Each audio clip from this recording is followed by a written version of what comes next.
বন্ধুরা এই ভিডিওটি দেখো, এই বাংলাদেশি হুজুরটা কি বলছে। আমি ইন্ডিয়া গেছি মাহফিলে, একটা সুন্দর মন্দির আছে কলকাতায়।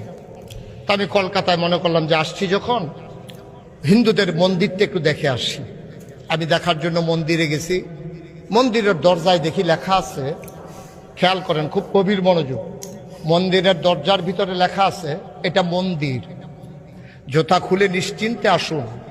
এটা মসজিদ না, এখানে জুতা চুরি হয় না।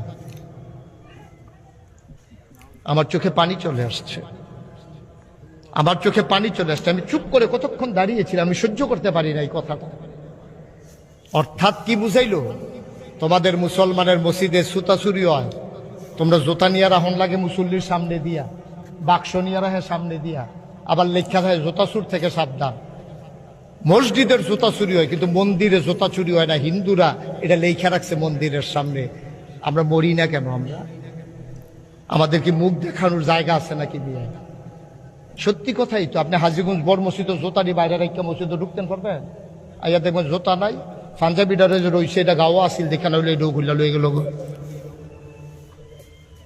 কি ভাই, কেন আমরা এমন হইলাম? এখানে কি হিন্দু চুরি করতে আসছে? বলেন, হিন্দু চুরি করতে আসছে? খ্রিস্টান চুরি করতে আসছে? মুসলমানের সন্তান, মুসলমানের সন্তান মুসলমানের মসজিদে জুতা চুরি করার জন্য পাঞ্জাবি গায়ে দিয়া টুপি মাথা দিয়ে গিয়ে দাঁড়াইছে।